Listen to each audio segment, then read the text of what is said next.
Major Case True Crime Investigations. In each episode, we delve into the details of significant criminal cases from around the world. Through meticulous research and narrative storytelling, we aim to uncover the truth behind these major cases. It was late. Rain hammered the roof of a small roadside motel. A stranger slept soundly in room 203. They didn't hear the door creak open. Didn't see the figure dressed head to toe in black. Didn't feel the shadow lean in until it was too late. A stun baton, buzzing in the dark. That was the last sound they heard. By morning, they weren't the only one. One by one, guests across the motel were found dead. No screams, no struggle, just silence and stillness. Each death, just as sudden, just as strange. The killer moved like a ghost. Detectives arrived to a scene buried in questions. No signs of forced entry. No clear motive. No one saw his face. Just the echo of lightning and the bodies he left behind. In the weeks that followed, the killer vanished. No leads. No trace. It was like he dissolved into the rain. February 8, 1993. Baoshan, Yunnan Province. A small motel near the long-distance bus station. It was just past noon. A housekeeper began her daily rounds. She knocked softly on the door of room 305. "Anyone still inside?" "I'm here to clean." No answer. She paused, then remembered the guest had supposedly checked out that morning. She unlocked the door. Inside, the guest was still in bed. Flat on his back. Eyes wide open. Something felt off. People don't sleep like that. She stepped closer. His eyes were rolled back. Saliva pooled at the corners of his mouth. She froze. Was he sick? She reached out, gently shook him. "Sir? Are you all right? Wake up." No reaction. Not even a twitch. Her hand trembling, she leaned in. Placed a fingertip under his nose. Nothing. He was dead. The broom clattered to the floor. She bolted out of the room, ran straight to the local police station. Officer Zhao was first to arrive. He checked the registry. The victim's name, Martin Chang. He was already cold. Pupils dilated. Rigor mortis had set in. There were no wounds. No blood. No signs of a fight. But according to the coroner, he hadn't died that morning. He'd been dead since the night before. Cause of death? Electrocution. Slow. Deliberate. And silent. Electrocuted. In bed. No wires. No burns. Officer Zhao frowned. How does a perfectly healthy man get electrocuted lying in bed? The victim was identified as Martin Chang, 52, shopkeeper from Shongying Township, Tingcheng County. He often traveled to Baoshan to buy goods, always in cash, tens of thousands of yuan. But now his bag was gone. Zhao turned to the motel staff. "Anyone suspicious last night?" The housekeeper hesitated, then nodded. "There was another man in that room. He checked in with Ma last night. Said he wanted the cheapest option. So we put them in a shared room. See here, his name's on the registry, Hao Qinggui." Back in the early 1990s, motels in small-town China weren't tightly regulated. Shared rooms were common. Strangers bunked together to save a few yuan. It wasn't unusual, until one of them ended up dead. and the other vanished. Where's Hao Qingwei? The housekeeper lowered her voice. He left early this morning. When he checked out, he used Ma Tianxiang's ID to claim the deposit. Officer Zhao's face darkened. You just handed it over? Without checking? She looked down, nervous. I didn't really look at him. I thought it was Ma. I gave him the money. Zhao nodded grimly. It's him. It has to be. He killed Ma, stole his cash, and his ID. He leaned forward. Think carefully. What did he look like? The housekeeper took a moment. Then, Short mustache. Spoke Mandarin, but with a thick Yunnan accent. About 1.7 meters tall. Mid-30s. Thin. Dressed in black. Carried a large black bag. the name on the check-in form matched Wachingui. Address, Dewan Village, Shi Township, Baoshan. Officer Zhao didn't wait. They mobilized a team and drove straight to the village. Guided by local officials, they reached a modest farmhouse. Zhao knocked. A thin, sunburnt man stepped out. He looked confused. Harmless. No mustache. Just a farmer. Zhao raised his handcuffs. Hao Qingwei, you're a suspect in a murder investigation. We're taking you in for questioning. The man paled. He stammered. Murder? I've never left the village. I've been working in the fields, every day. Neighbors began to gather. One after another, they backed him up. He hadn't left the village. Not once. He was with them, in the fields, every day. Zhao frowned. Then how did your ID end up in a murder scene? Hua slapped his forehead. Last year I got married. Went to Busan for photos. That day my wallet was stolen. ID too. Had to cancel the wedding just to get a new one. Zhao understood. The real killer had stolen the real Huichingue's identity and used it to check in. Just as Zhao turned to leave. Another motel. Another body. The killer had struck again. March 31st. Another body. Yao Guanghua. Found dead inside a motel room in Baoshan. Same method. Electrocuted. No signs of struggle. His cash gone. His ID missing. The motel owner gave his account. He was sharing a room with a man. Wore black. Had a thin mustache. Same description. Same MO. 2 men dead. Both electrocuted in their sleep. Both had their IDs stolen. Both roomed. With a man in black and a mustache. Baoshan, usually quiet, was on edge. 2 murders. Same city. Same signature. Police found out. Checkpoints on major roads. Motel registries combed.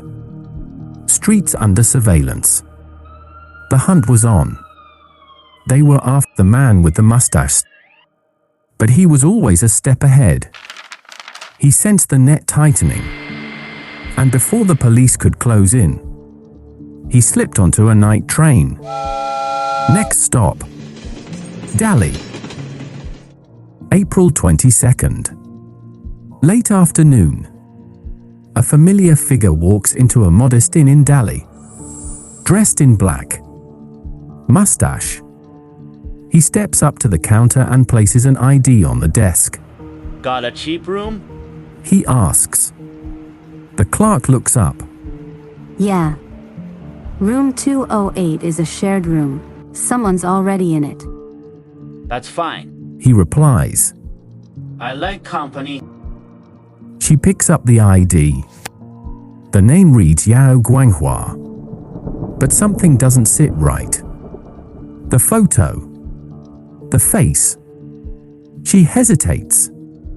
Sir, this photo doesn't quite look like you. And just like that, the man snaps. You blind or stupid? What part don't I look like, huh? I grew the mustache after the photo. Got a problem with that? You gonna stare at it all day or give me the damn room? The clerk flinches. It's the early 90s. No digital verification. No nationwide ID checks. Black and white photo IDs were all they had. And they rarely matched real life. She gives in. Logs him in under the name Yao Guanghua. Hands over the key. Inside room 208, another traveler had already settled in. Jai Xianyun, 41 years old. A merchant from Jiangsu, down in Yunnan for business. The man in black, friendly now, chats him up with practiced warmth. What line of work are you in? Business good. How long you staying? They talk. About money. Travel. Life. And all the while, behind his smile, a cold calculation. Midnight passes. The two men drift to sleep. Or so it seems. At 2 a.m., one of them rises. The man in black moves silently to the other bed. Stares at Jai Xianyun, who's fast asleep. Snoring gently. He pulls out a wire. Plugs one end into the wall. The other into an electric baton. A faint crackle in the dark. He steps closer. Face blank. Eyes locked on the man's neck. Jai Xianyun convulses. His limbs twitch. His mouth gapes. And then, stillness. The next day. Noon. Checkout time. A hotel clerk walks up to room 208. She knocks. No reply. She steps in and freezes. On the bed lies a man. Stiff. Lips twisted. Eyes half open. Skin darkened, almost bluish. Lifeless. Someone's dead. Police arrive quickly. They check the guest records. According to the log, the man sharing the room with the victim was named Yao Guanghua. No doubt. Whoever this Yao Guanghua is the prime suspect. Delhi authorities issue an urgent bulletin requesting all precincts gather intel on Yao Guanghua. A few hours later, a reply comes in from Baoshan. Yao Guanghua was murdered 2 weeks ago.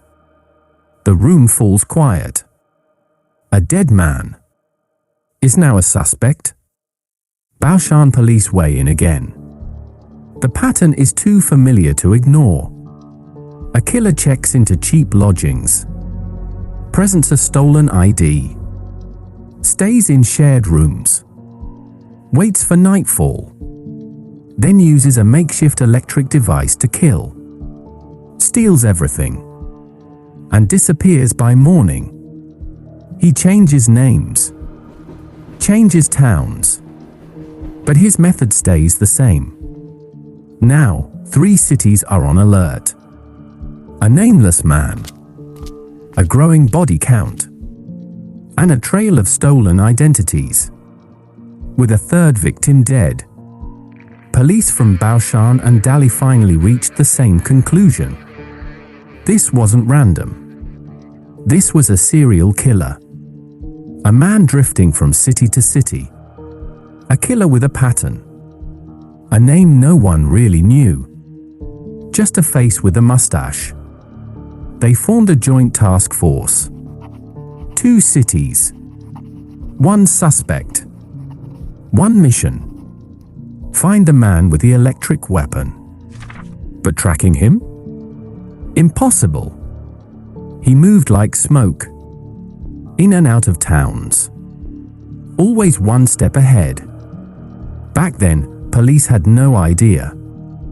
No name. No background. What they didn't know was that his real name was Lee Ziyong. And the weapon he used? A handmade AC-powered stun device. Built and modified by himself. He targeted hotel guests. Always at night. Always in shared rooms. Locals gave him a nickname. The Electric Baton Killer. He had no mercy. No face. Only a method. For the next 2 years, Lee Ziyong vanished into the country's underbelly. A killer on the move. No schedule. No destination.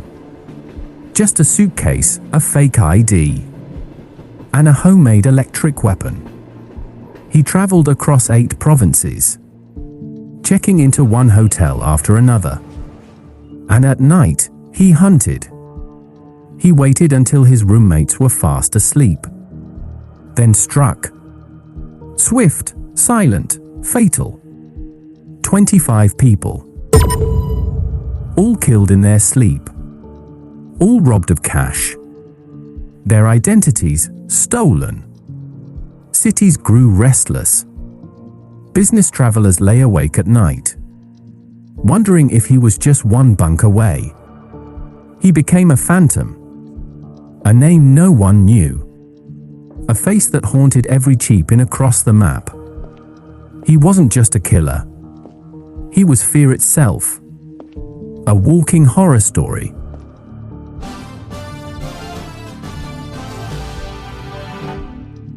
Another hotel Police suspect, same killer. Only X. But who was Lee Ziyong? How did an ordinary man become the stun rod demon? And what twisted road led him here? Lee Ziyong was born in 1956 in a small village called Shahe in Inghe Township, Tungchong City, Yunnan Province. He came from a poor farming family. Many siblings, not enough food on the table. School was a distant dream. He didn't start elementary school until he was 12 years old. Already older than most first graders. By the time he reached middle school first grade, he dropped out and set off to seek his fortune. But he was curious and hardworking, particularly fascinated by machines and electricity. He had a natural talent for tinkering with motors. At 27, Lee began to teach himself electrical knowledge, joining a repair shop as an apprentice. He dreamed of owning his own business. Yet, his wages were meager. Saving enough capital to open a shop seemed a lifetime away. One day, while fixing an appliance, he met a tea merchant who struck up a conversation. The merchant advised him, "Young man, if you want to succeed in business, you need to read widely, travel far, and broaden your horizons. Make connections with all kinds of people." Lee Ziyong was struck by the words. A sudden awakening. He realized, staying cooped up in a small repair shop offers no future. The world was vast. He had to see it for himself. Soon, he mingled with all walks of life, learning the ways of the street, the tricks of the trade. Before long, he quit his apprenticeship, ready to chase his dreams. He heard the border trade between China and Myanmar was booming, and decided to try his luck there. But reality hit hard. Doors kept closing. Failures piled up. His money ran dry. And in the end, he became a drifter. When Lee Ji-young arrived in Ruili City, he was broke. Not a single cent to his name. Hunger was about to claim him on the streets. Brother, please spare me a meal. He had sunk to begging. Then, a man stopped and broke a piece of bread, offering it to him. Lee Ji-young devoured it hungrily. The man said, "You're not too old. How did you end up begging? You've got hands and feet. Why don't you learn a skill to survive?" Lee looked up. This was the first benefactor he ever met. The man was Wang Xiaohua, a thief from Kunming, but not an ordinary petty crook. He was known as a divine thief Hua, a master of stealth and lockpicking. Wang sighed. "Too bad I have no suitable apprentice to pass my skills to." Lee pleaded earnestly. Mister, please teach me. I want to be your disciple. Wang laughed. "You know this life means running with the underworld? Are you sure you want in?" Lee nodded. As long as it makes money, I'll do whatever it takes. And so, Lee Ji-young became Wang's apprentice. Learning the craft of petty theft, Wang taught him how to pick locks, scale walls, and steal deftly in crowded markets. Lee proved a quick learner, his hands nimble and swift, his strikes precise and flawless. Wang warned, "Being a thief takes more than skill. You need to know the law, the art of war, psychology, criminal investigation, even how to appraise luxury goods." Wang Xiaohua changed Lee's fate, but also led him down a dark path. From that moment on, Lee Ji-young stopped believing in hard work. People die for money, just like birds for food. Horses don't fatten without night grass. And no man gets rich without a windfall. As long as I have money, who cares about laws or morals? He was now fully in the game. Out of apprenticeship, working solo, he moved through crowded streets with ease. Wallets, gold chains, jade bracelets, brick phones. He lifted them all, like a magician pulling coins from thin air. Soon, his pockets were full. But he was still green. Without his mentor to guide him, he made a rookie mistake. During a handoff to a buyer, he walked right into a sting. Arrested, charged with theft, sentenced to 3 years. His first time behind bars. But prison was no dead end. It was a classroom. He met swindlers, con men, expert liars. Each one had a trick, a story, a secret. They were wolves in cages. And Lee listened, watched, learned. Scams, surveillance evasion, underworld rules. He didn't waste a single day. His education was just beginning. 3 years passed. When he got out, he tried to go straight. He set up a tiny street stall to fix electronics. But the world had moved on. Disconnected from society. He couldn't make ends meet. Frustrated. Defeated. He wandered the bustling streets, his mind a blur. And then, he felt it. A hand in his pocket, like a jolt of electricity through his spine. 3 years. And I haven't felt this in 3 years. That instinct, sharp as ever. A pickpocket, working him. He knew the signs. After all, he was trained by the best. Lee Ji-young spun around and caught the wrist mid-pocket. In one fluid move, he twisted the man's arm back, locked him in place like a predator pinning prey. The pickpocket cried out in pain. Please, bro, let go. It hurts. Lee stared at him coldly. Do you know who I am? You're stealing from me? Boy, I'm your grandmaster. He dragged the thief to a quiet alley. Spare me, man. Please. I might, but only if you do something for me. Otherwise, I'll hand you over to the cops. The thief nodded, desperate. Anything. Just say it. You've been in the game long enough. I'm guessing you've lifted some IDs. I need a few. Faces like mine. I'll pay. That's easy. No problem. Lee's eyes narrowed. Don't get clever. You know how this world works. Bring them tomorrow, or I'll make sure you disappear. The pickpocket came back. He handed Lee several IDs. Middle-aged men. Faces similar enough. Lee flipped through them, nodded, tossed the man a 20 yuan bill, and walked away without another word. The thief stood there, watching the back of this strange man disappear into the crowd. Silent. Still. He's not normal. He thought.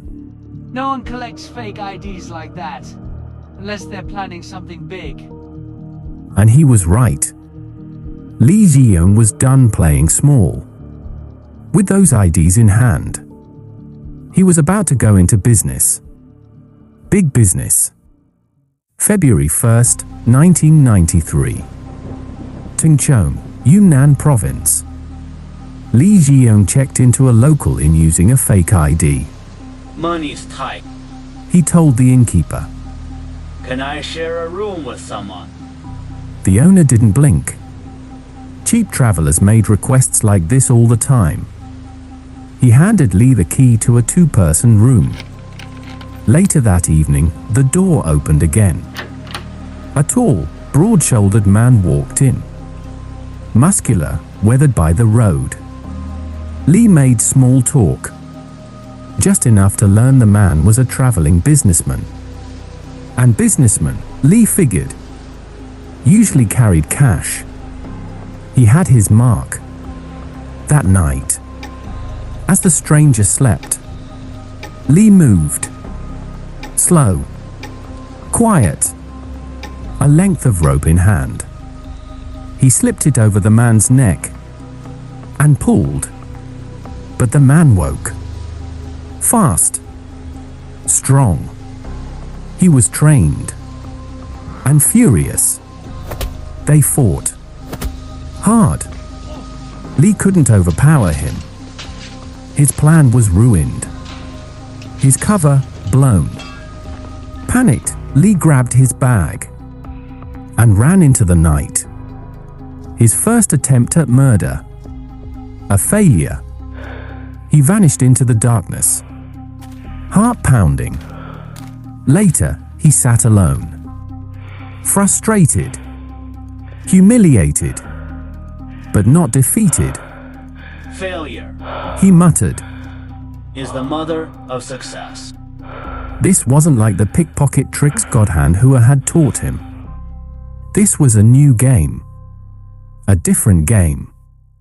And if he wanted to win, he'd need to strike faster. Cleaner. With no room for resistance.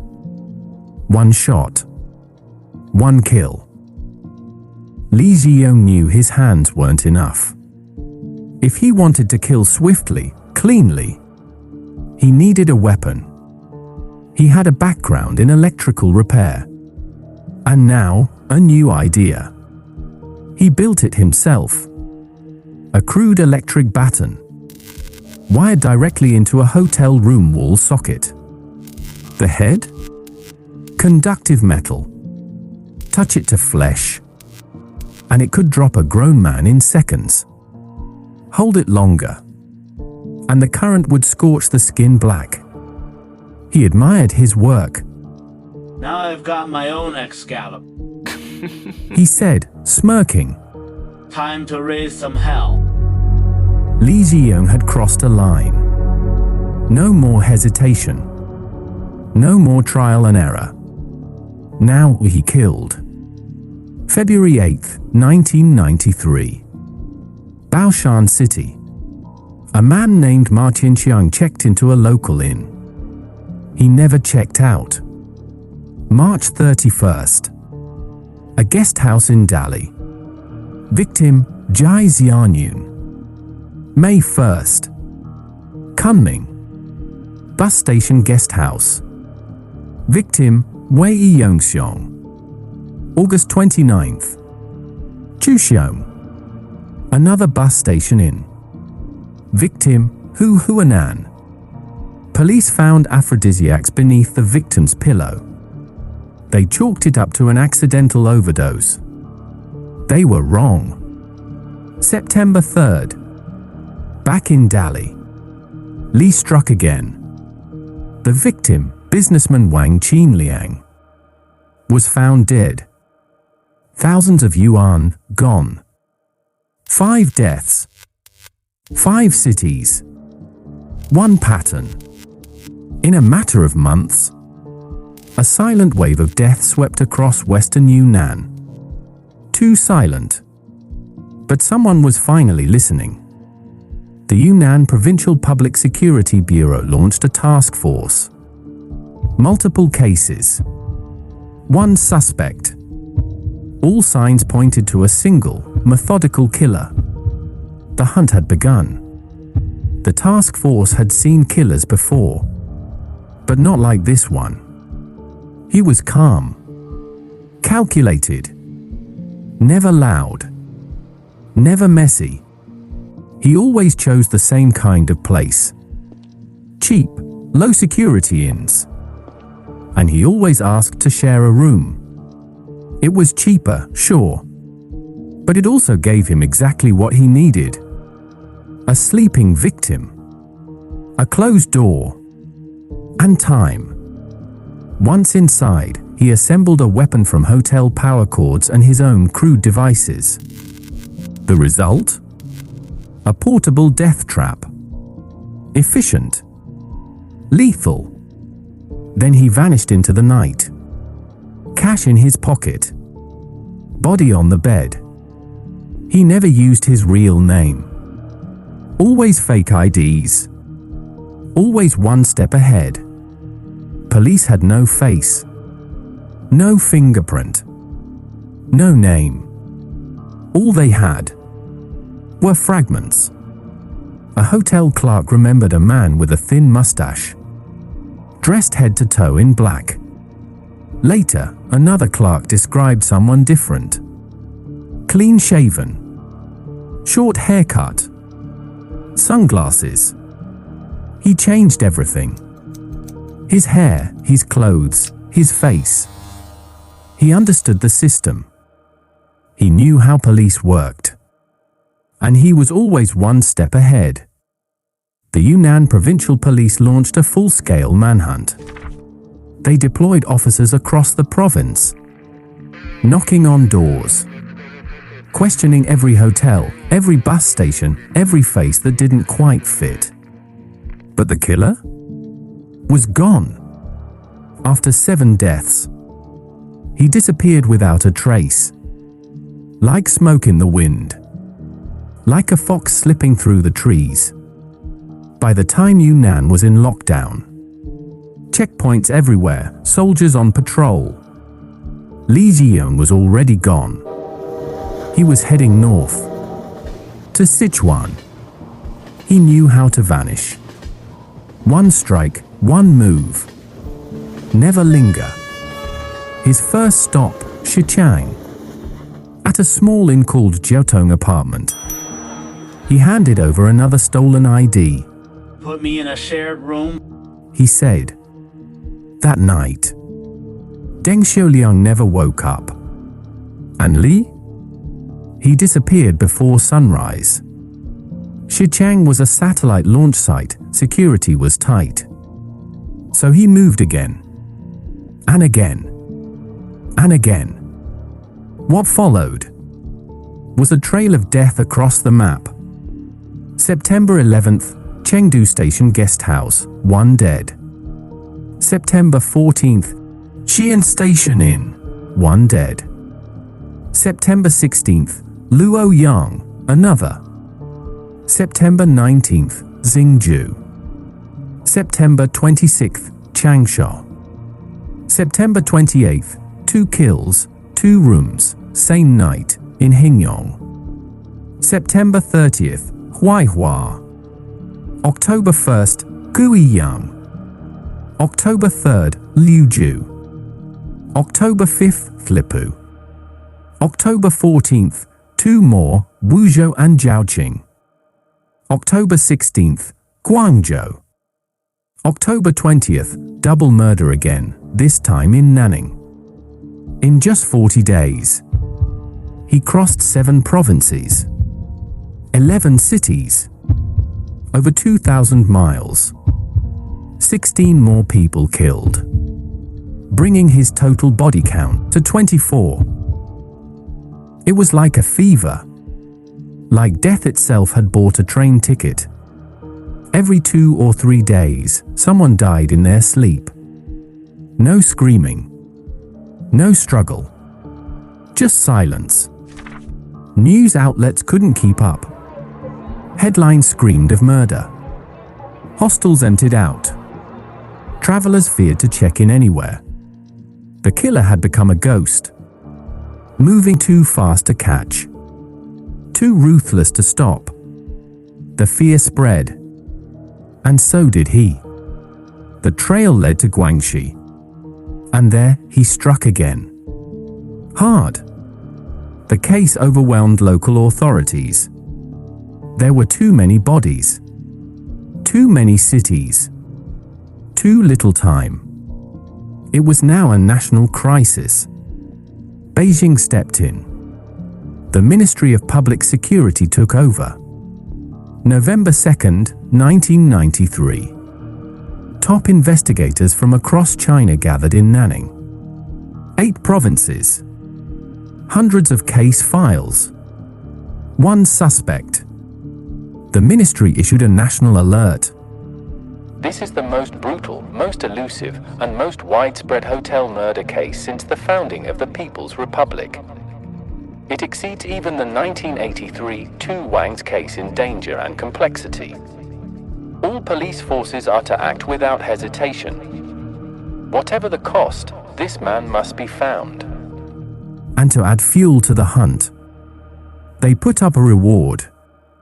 Whoever catches him wins national honor. Nationwide, police mobilized. Checkpoints sprang up at every bus depot, train station, harbor, and cheap motel. They were hunting a phantom. Yunnan, where it had all begun, was now the focal point of the investigation. Detectives there had studied his pattern, a method in the madness. One detail stood out. After each kill, he always used the victim's ID to check in at the next place. So police compiled a list of every stolen identity, every name, every number, then sent them out to every hotel front desk in the country. If this ID shows up, call the police immediately. And then, nothing. He vanished. No more victims. No more movement. Just gone. Since October 20th, 1993. After the last 2 murders in Nanning, Li Zhiyong disappeared into thin air. For 2 whole years. 1994. 1995. Not a single trace. No blood. No bodies. No sign. Had the killer gone into hiding? Dropped the weapon and disappeared into the crowd? Had he made enough to disappear for good? Or was he just waiting? Why did he stop? Only Lee Ji-young knew the answer. During that 40-day spree in 1993, he killed across 8 provinces. Too many bodies. Too many faces. His wanted poster was plastered everywhere. He realized something. Keep going like this, he was bound to get caught. Even he couldn't outrun fate forever. So, by the end of 1993, he returned to his hometown in Tingchong, Yunnan. Laid low. Tried to disappear. In early '94, he slipped into Longchuan County. Rented a small storefront. Hung a faded sign, appliance repair. A fresh start. A clean life. No blood. But business was bad. No one came. No one cared. He sighed to himself. Even being a good person is hard. Honest work doesn't pay. He missed the thrill. The chase. The kill. Back then, he was unstoppable. Police couldn't even catch his shadow. But killing again meant risk. And he wasn't ready. Not yet. He held on for another year. The store still made no money. He was broke. Out of options. So he shut it down. Picked up his bag. And walked. He had heard the whispers. Go to the border. Go to Myanmar. Money's easier there. In 1995, he slipped across the border illegally. He found work at a quarry. The pay was good. The work brutal. Too brutal. He was weak. Lazy. He couldn't keep up. One day, while hiding in the shade, the foreman snapped. You lazy bastard! Get lost! He was fired. That night, Lee fumed. Once, I ruled the streets. Now, just another nobody. He wanted revenge. So he lit a fire. Burned down the workers' camp. And as the flames roared behind him, he laughed. If they don't want me here, I'll find somewhere that does. He wandered through northern Myanmar. Saw the drug trade up close. Cash flowed. Fast. Easy. Golden Triangle. Opium capital of the world. One brand stood out. 2 lions holding the globe. Heroin. Famous. Valuable. But Lee had no money. No connections. No way in. He thought maybe he could steal some. Sell it back in China. He still had the skills. Trained under legendary thieves. Silent. Precise. He scouted a compound. Watched. Waited. Then, someone else had tried first. A low-level junkie. Caught. Executed on the spot. You steal my dope! You eat a bullet! Lee froze. His back drenched in sweat. He backed away. Silently. Carefully. This wasn't a game. These drug lords weren't like the police. They didn't arrest you. They buried you. Even he, a killer, knew when to walk away. His dreams shattered. His money gone. He drifted.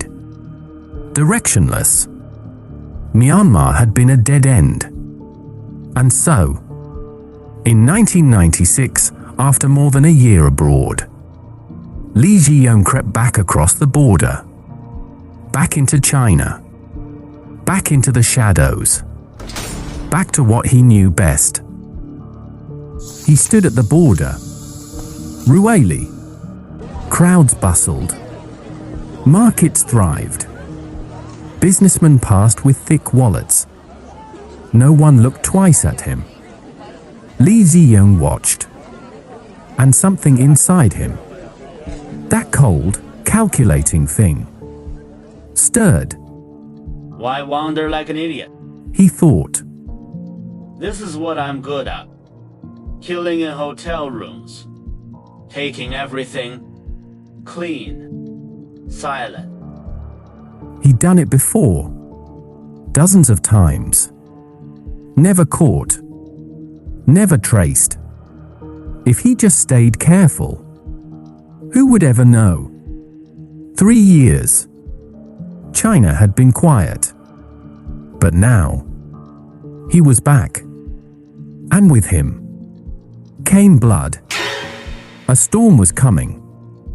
And it would start right here. At the border. 1996. China was tense. Violent crime surged across provinces. Murder. Robbery. Disorder. The government responded fast. A national crackdown was announced.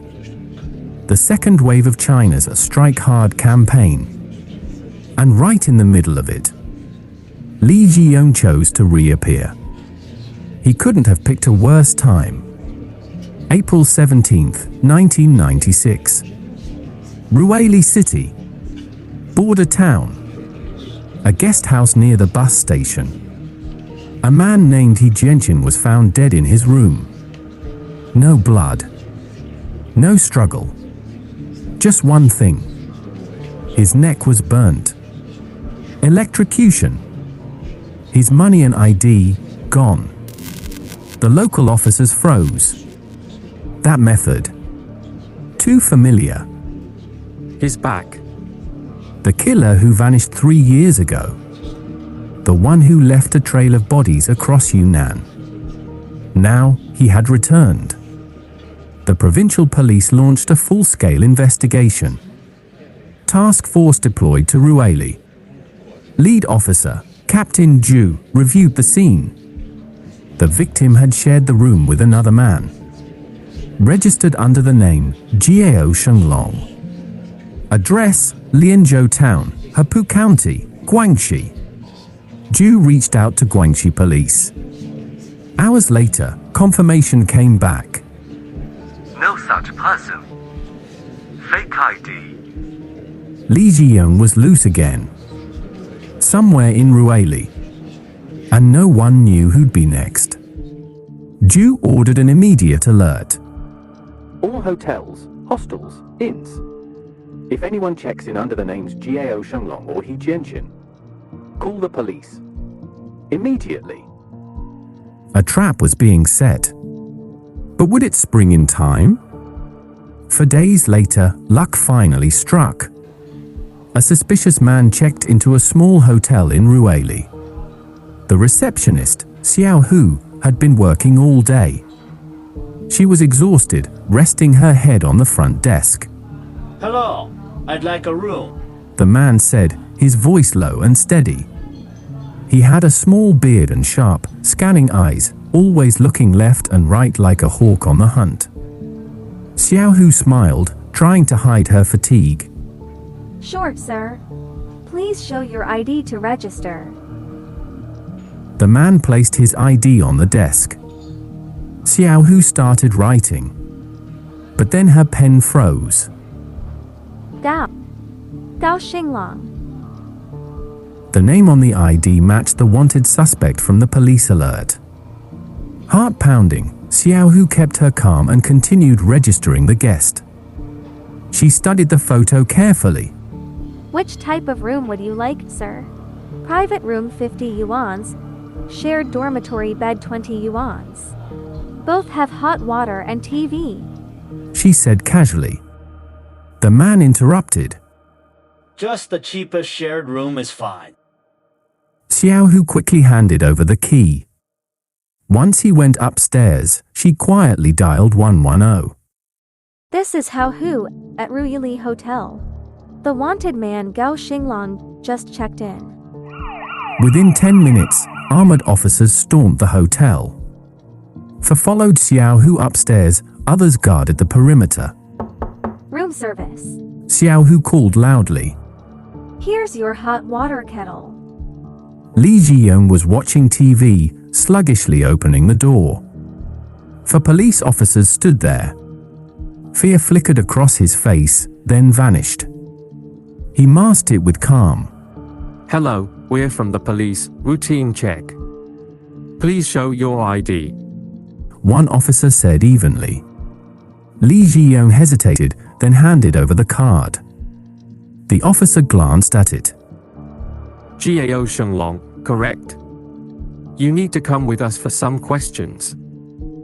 Li Zhiyong protested. I'm a decent citizen. Why should I go? The officer smiled, trying to calm him. Routine check, sir. Many guests go through this. Nothing to worry about. Li Zhiyong glanced at the four armed officers. Escape was impossible. He surrendered quietly and followed them out. No gunfire. No struggle. The reign of one of China's most notorious killers ended, not in a violent shootout, but with a quiet knock on a hotel door. Detective Zhu of the task force wasted no time after hearing the suspect in the hotel murder was caught. They collected his information for further investigation. Sure enough, the real culprit was coming to light. In the interrogation room, Detective Zhu leaned forward. You used a fake ID under the name Gao Shenglong. Your real name is not Gao Shenglong, right?